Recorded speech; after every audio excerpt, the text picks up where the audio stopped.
pejabat yang mundur. Terima kasih Bang Boni. Sama-sama kita bergerak atau berlatar belakang orang pendidikan. Saya hormati dan saya apresiasi semua teorinya tadi. Tapi masalahnya kita hidup tidak di zaman teori. Kita hidup di praktek. Dan kenapa saya tidak hanya soal ijazahnya Jokowi. Like father, like son. Ya bapaknya, yuk anaknya makin brutal lagi. Ya, gitu. Kenapa saya bilang gitu? Banyak orang mengatakan, Mas, Anda bisanya mengkritik orang yang sudah turun. Jokowi kan sudah turun. Bukan masalah sudah turun. Dulu juga dia bermasalah. Dan kenapa kita membiarkan orang yang bermasalah sampai 2 periode. Dan ketika itu saya buktikan Mas Aiman. Oke, saya buktikan. Kalau memang tidak hanya orang yang sudah turun tapi orang yang masih berkuasa. Kenapa? Karena orang yang berkuasa itu Bang Boni. Itu yang sebenarnya Anda tanya. Ya, dia yang menjanjikan 19 juta lapangan kerja. Betul? Mana dia yang pakai gini-gini nih. Bohong semua nggak ada. Dan ternyata. Ya, terima kasih Bung Eman. Tadi saya pikir tema diskusi kita soal pahlawan ya. Bung Boni bisa aja, malah dikirim dari kemarin udah tahu temanya. Iya, di jalan tadi baru saya cek ulang. Oh, soal Bung Roy ini. Mas Roy gimana kabar? Alhamdulillah baik Mas Boni. Bagus, sehat ya Mas? Harus sehat. Iya, haruslah. Tadi ada yang menarik yang disampaikan oleh Bang Husainuddin.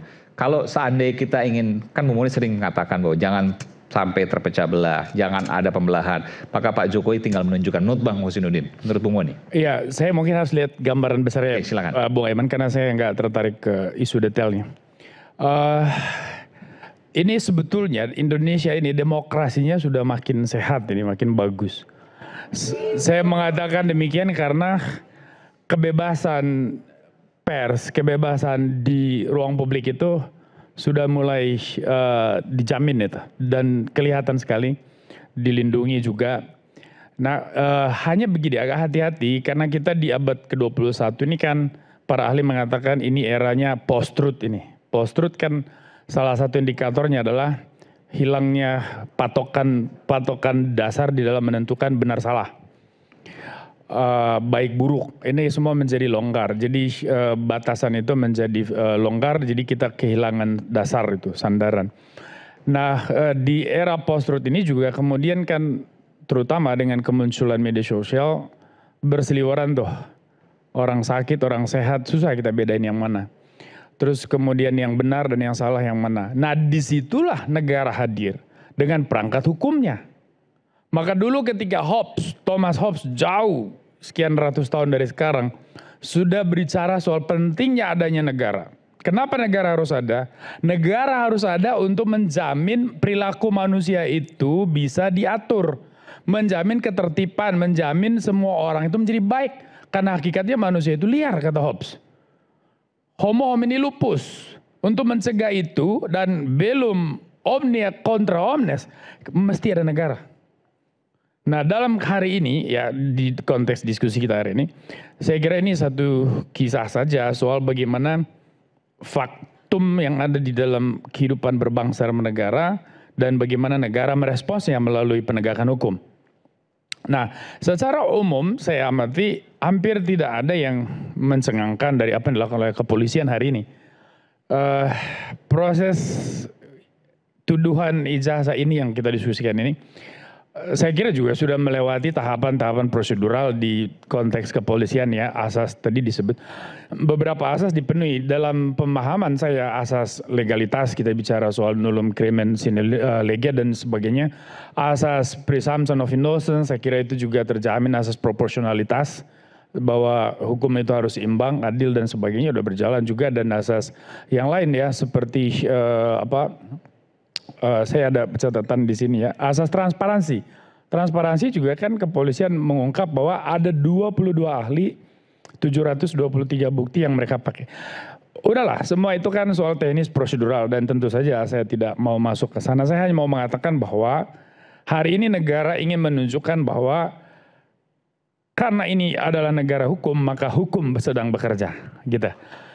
Hukum sedang bekerja, nanti soal benar atau salah, mohon maaf, tidak akan bicara soal sentimen, tidak akan bicara soal perasaan, hukum bicara soal fakta. Maka pengadilan yang memutuskan, benar tadi yang dikatakan bahwa hanya pengadilan yang bisa memastikan nanti mana yang benar, mana yang salah. Nah itulah negara hukum, Rekstad kan hakikatnya di situ. Beda dengan Makstad, kalau Makstad tadi yang disebut oleh Bung Kosi ya. Oleh Bung Kosi itu kan hakikatnya sentrumnya adalah kekuasaan, kalau sentrumnya kekuasaan orang bisa semena-mena. Tapi karena ini adalah Rekstad, maka sentrumnya adalah hukum. Nah, pertanyaannya adalah, kenapa harus, karena meski ini delik aduan, terus Pak Jokowi yang mengadu, dan kenapa ini harus diperkarakan? Kita harus ingat juga, teman-teman semua, bahwa di dalam hukum juga kan kita mengenal teori perlindungan kehormatan. Ya, saya kira banyak ahli, kita bicara soal John Stuart Mill, saya kira saudara paham hukum lebih baik. John Stuart Mill kita bicara Hart, kita bicara soal bagaimana hukum harus melindungi martabat manusia. Francisco Petrarca juga bicara soal dignitas hominis. Martabat manusia itu harus menjadi orientasi hukum itu. Nah artinya bahwa hukum itu sendiri dia harus mengusung martabat. Dalam konteks itulah martabat setiap orang juga harus dilindungi. Mungkin di situ Pak Jokowi merasa perlu dia mencari keadilan dan mengadu. Saya tidak mau masuk terlalu jauh, saya hanya mau berasumsi dengan akal sehat saja bahwa atas dasar itulah terjadi proses hukum ini. Dan hari ini negara merespons dengan keputusan seperti ini, saya kira semuanya normatif. Semuanya sudah berjalan normal, semuanya sesuai normatif. On the track, meskipun tadi disampaikan oleh pihak Bung Hosinuddin, Bung Rustam, Bung Roy, bahwa ada hal yang mereka rasakan janggal. Di antaranya adalah ada pasal-pasal yang berat yang kira-kira ditujukan untuk penahanan. Kalau itu kan nanti kan urusan hukum teknis lah. Kenapa pasal 310, 311 di KUHP 160 soal penghasutan itu juga dipakai? Saya kira dasarnya kan ada. Kan di situ ada klasifikasi juga tuh kawan-kawan tuh ada. Saya kira ada beberapa yang dinyatakan tersangka itu karena membuat dan menyebarkan narasi fitnah, menghasut, mencemarkan, ada yang manipulasi dokumen, penyebaran konten dan sebagainya. Sekali lagi nih perkara teknis hukum. Saya hanya mau mengapresiasi bahwa Indonesia adalah negara hukum. Nah itu yang terjadi hari ini. Dan saya juga berterima kasih kepada teman-teman seperti Pak Roy yang ingin menghadirkan ke ruang publik bahwa warga negara itu harus kritis, harus bicara, apapun yang dianggap itu persoalan harus dibicarakan. Hanya kalau ditanya pendapat saya pribadi, saya akan mengatakan, Bung Roy isunya tidak bermutu, jadi mungkin ini tidak mendidik. Coba cari isu-isu yang lebih mendidik lah untuk bisa dihadirkan di ruang publik. Misalnya, kalau itu bicara pendapat saya. Tetapi kan dalam demokrasi setiap orang boleh. Ada temuan versinya Bung Roy. Itu urusan Bung Roy lah dengan tidak bermutu maksudnya gimana? Soal temuan Bung Roy. Kan negara hukum itu ada prosedurnya, biarkan hukum yang akan memutuskan Bung Roy atau yang lain yang benar. Karena kalau kita mau berdebat soal bukti, saya kira... Oh ini buktinya maksudnya, yang dikemukakan Bang Roy itu tidak bermutu? Bukan, isunya tidak bermutu apanya? Isunya tidak bermutu menurut saya. Isu ijazah palsu yang ditudingkan Bang Roy tidak bermutu. Tapi isu kan itu tidak Bang Roy punya data bahwa ada kejanggalan. Jadi di mana maksudnya? Enggak, maksud saya kan gini loh. Kalau saja yang kita perkarakan hari ini turunlah perkara soal tambang ilegal, kita bicara soal, itu bermutu.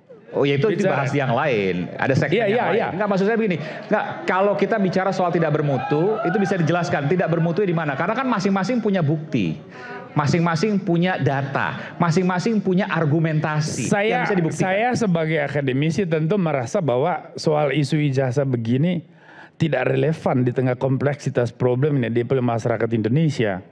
Masyarakat Indonesia berhadapan dengan kehidupan real, bagaimana mengantisipasi PHK, misalnya kalau terjadi turbulensi ekonomi, bagaimana bisa membiayai rumah sakit kalau sakit, bagaimana menjamin penghasilannya stabil dalam beberapa tahun. Anak-anak muda juga bicara soal gimana bisa punya rumah. Nah ini kan realitas kehidupan masyarakat secara umum.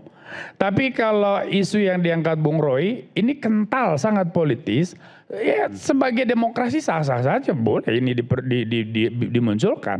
Tetapi ada implikasinya. Implikasi hukum, implikasi politik, sosial itu ada. Implikasi politiknya apa? Di sini akan menyulitkan juga pihak hukum. Jadi implikasi politik dan hukumnya berimpitan di isu begini, Bung Eman. Kenapa berimpitan? Karena apapun yang diambil langkah oleh kepolisian pasti akan menjadi kontroversi. Kalau kepolisian tidak merespons laporan Pak Jokowi, kepolisian dianggap tidak bekerja secara fungsional. Kalau kepolisian memproses, dan itu yang terjadi sekarang, kepolisian dianggap alat rezim. Nah, artinya bahwa isu-isu politis akan selalu berujung pada kontroversi, akan selalu berujung pada perdebatan pro dan kontra. Jadi hal yang normal, tidak ada yang masalah. Inilah demokrasi dan semuanya sehat. Saya harap juga kita semua sehat. Di Korea juga terjadi proses seperti ini dan kemudian ada pejabat yang mundur. Terima kasih Bang Boni. Sama-sama kita bergerak atau berlatar belakang orang pendidikan. Saya hormati dan saya apresiasi semua teorinya tadi. Tapi masalahnya kita hidup tidak di zaman teori. Kita hidup di praktek.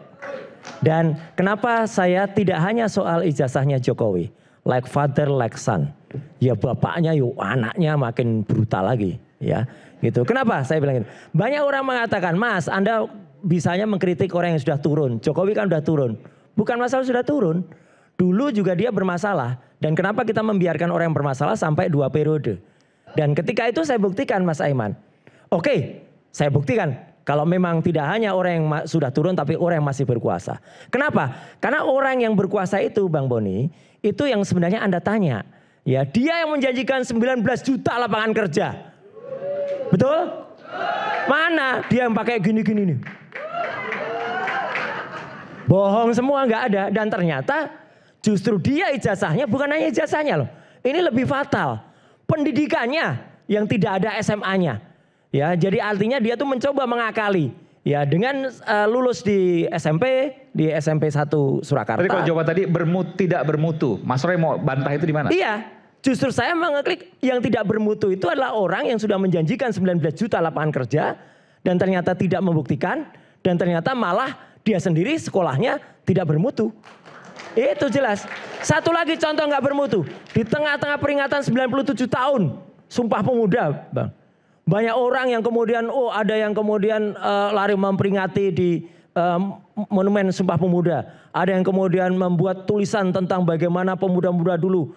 Ya di tahun 28 dulu. Ya bagaimana Gunawan dan lain sebagainya. Kemudian pelajar-pelajar Indonesia. Akhirnya itu era sebelum Bung Karno.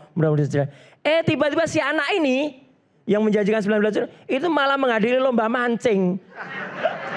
Itu kan ya gak bermutu itu. Gitu loh. Ada yang membela termul-termulnya itu mancing kan kegemaran anak muda. Iya, tapi kan banyak acara yang lain yang lebih bermutu. Sekali lagi Bang Boni terima kasih kritiknya. Saya akan lebih bermutu lagi, tapi nanti kalau saya sasar yang lebih bermutu lagi pejabat publik, ya itu adalah hak rakyat, hak kita kan gitu. Dan saya sekali lagi Bang Aiman, terima kasih Bang Kosinudin tadi memang sudah membela dan saya selalu melihat sesuatu itu tidak hanya yang baik-baik saya. Saya tanya kepada teman-teman klien, saya sebagai klien mereka, saya tanya ke teman-teman lawyer saya. The worst-nya apa besok? Ya, the worst-nya hari Kamis nih. Iya. Okay. The worst-nya gini Mas, gini. Oke, itu memang resiko kita, resiko kami. Oh Anda sempat bertanya Mas Roy? Oh sudah. Orang kan berpikir realistis. Okay. Ya kan gitu, meskipun. Bertanya ke siapa itu? Kenapa? Bertanya ke siapa? Ke teman-teman, ke tim kan gitu. Okay. Meskipun sekali lagi itu semua sebenarnya tidak mutu pasalnya juga. Pasal 32, 35 itu sama sekali meleset, sesat. Bukan itu pasal. Harusnya itu malah kena ke Dian Sandi tadi. Bukan ke kita. Gitu loh. Karena satu Bang Eman. Saya tidak pernah memposting sesuatu. Gimana bisa memposting saya nggak punya akun Twitter. Gimana bisa memposting saya nggak punya akun YouTube. Saya kan di YouTube kan diundang Bang. Saya diposting sama orang. Kalau malah orang yang mengundang saya. Orang yang mengundang saya YouTube itu yang dipidanakan. Saya akan membela dia. Dia adalah the fourth state of communication. Pilar keempat komunikasi. Makanya saya juga berterima kasih. 4 dari sahabat kita yang 12 kemarin itu. Kan 4 lolos. Ya itu udah bagus. Ya karena mereka adalah penyambung lidah rakyat. Ketika kemudian media mainstream juga ikut. Nggak berat juga misalnya Mas Aiman kemudian ikut diundang. Kemudian teman-teman dari broadcast yang lain juga dipanggil, nggak boleh. Podcast itu adalah media kita. Kalau podcast itu kemudian berbeda dengan media mainstream, iya. Kalau media mainstream memang harus berimbang, cover both side, Bang Amen. Kalau podcast kan ya memang begitulah, gitu. Dari satu sisi ada yang minor ke sisi yang lain, itu kita hormati aja. Tapi sekali lagi Bang Aiman, ya besok insya Allah akan kita patahkan semua. Dan makanya sekali lagi Pak Kapolda Metro, ya Bapak jangan hanya terima satu sisi saja, ya sama sekali tidak ada yang namanya kami mengedit sesuatu. Mengedit itu mengubah. Tidak ada satu kali. 0,00001% aja nggak ada, ya. Jadi jangan sampai kemudian pasal yang salah, ibaratnya saya tidak melakukan pembunuhan, dikasih pasal pembunuhan. Itu. Oke, baik. Kita kembali saat lagi nanti soal edit. Saya akan tunjukkan nanti apakah kemudian ada editing atau tidak, ada manipulasi atau tidak, kita bahas nanti selepas jeda kami segera kembali.